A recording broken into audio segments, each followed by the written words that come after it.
गांव के किनारे एक पुरानी और सुनसान हवेली थी, जिसे लोग भूतों की हवेली कहते थे। यह हवेली कई सालों से वीरान पड़ी थी। गांव के बड़े लोग बच्चों को वहां जाने से मना करते थे। कहा जाता था कि वहां कोई खजाना छिपा हुआ है, लेकिन उसे ढूंढने वाला कभी लौटकर नहीं आया। गांव के 4 बच्चे रोहन, मीरा, अरमान और पायल अक्सर इस हवेली के पास खेलते थे। वे सभी बेहद जिज्ञासु और साहसी थे। एक दिन रोहन ने कहा, हमें इस हवेली को अंदर से देखना चाहिए। हो सकता है खजाने की कहानी सच हो। शाम को जब सूरज ढल रहा था, चारों बच्चों ने अपनी मशालें और रस्सियां लीं और हवेली की ओर चल पड़े। हवेली का दरवाजा भारी और जर्जर था। बड़ी मुश्किल से उन्होंने इसे खोला। अंदर अंधेरा और सन्नाटा था। दीवारों पर मकड़ी के जाले और फर्श पर धूल जमी हुई थी। हवेली में घुसते ही मीरा ने कहा, मुझे कुछ अजीब सा महसूस हो रहा है। लेकिन बाकी बच्चों ने उसका मजाक उड़ाया। हवेली के अंदर बच्चों को फर्श पर एक पुराना नक्शा मिला। नक्शे पर एक गुप्त तहखाने का जिक्र था। रोहन ने कहा, अगर हम इस नक्शे का सही इस्तेमाल करें तो खजाने तक पहुंच सकते हैं। नक्शे के अनुसार तहखाने का दरवाजा हवेली की लाइब्रेरी में था। चारों ने लाइब्रेरी ढूंढी और वहां की अलमारियां खंगालनी शुरू कीं। अचानक पायल ने देखा कि एक अलमारी के पीछे एक गुप्त दरवाजा था। दरवाजा खोलते ही उनके सामने पत्थरों की संकरी सीढ़ियां थीं, जो नीचे एक अंधेरे तहखाने की ओर जा रही थीं।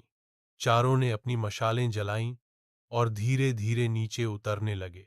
तहखाने में ठंडक थी और हर कदम पर सन्नाटा गूंज रहा था। नीचे पहुंचकर उन्होंने देखा कि एक बड़े कमरे के बीचों बीच एक लोहे का पुराना संदूक रखा हुआ था। चारों ने मिलकर संदूक को खोलने की कोशिश की, लेकिन वह बहुत भारी था। अंततः उन्होंने इसे रस्सियों की मदद से खोला। संदूक के अंदर सोने और चांदी के सिक्के, जवाहरात और कुछ प्राचीन किताबें रखी थीं। अरमान ने कहा, यह तो सच में खजाना है।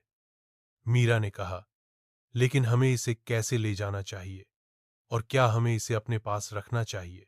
तभी एक तेज आवाज हुई, जैसे किसी ने दरवाजा बंद कर दिया हो। बच्चे डर गए। उन्होंने देखा कि तहखाने का दरवाजा अपने आप बंद हो चुका था। अचानक हवा का एक तेज झोंका आया और ऐसा लगा कि कोई अदृश्य ताकत वहां मौजूद है। रोहन ने हिम्मत जुटाई और कहा, डरो मत, हमें जल्दी से यहां से बाहर निकलना होगा। कई मुश्किलों के बाद बच्चों ने दरवाजा फिर से खोला और खजाने को हवेली के बाहर ले आए। बाहर आकर चारों ने तय किया कि वे इस खजाने को गांव के सरपंच को सौंप देंगे। सरपंच ने खजाने को गांव के विकास के लिए इस्तेमाल करने का वादा किया। उन्होंने बच्चों की ईमानदारी और साहस की सराहना की। खजाने का एक हिस्सा गांव के स्कूल और अस्पताल बनाने में लगाया गया। बाकी हिस्से को गांव के गरीबों की मदद के लिए इस्तेमाल किया गया। बच्चे नायक बन गए और उनकी कहानी पूरे गांव में मशहूर हो गई। इस कहानी का नैतिक क्या है दोस्त? साहस और ईमानदारी से किया गया हर काम अंत में खुशी और सम्मान लाता है। देखिए दोस्तों, अगर वीडियो अच्छी लगे तो लाइक करें और सब्सक्राइब करें। मैं आपसे कुछ नहीं मांग रहा, कृपया एक सब्सक्राइब कर दीजिए। आपके समर्थन के लिए बहुत बहुत धन्यवाद।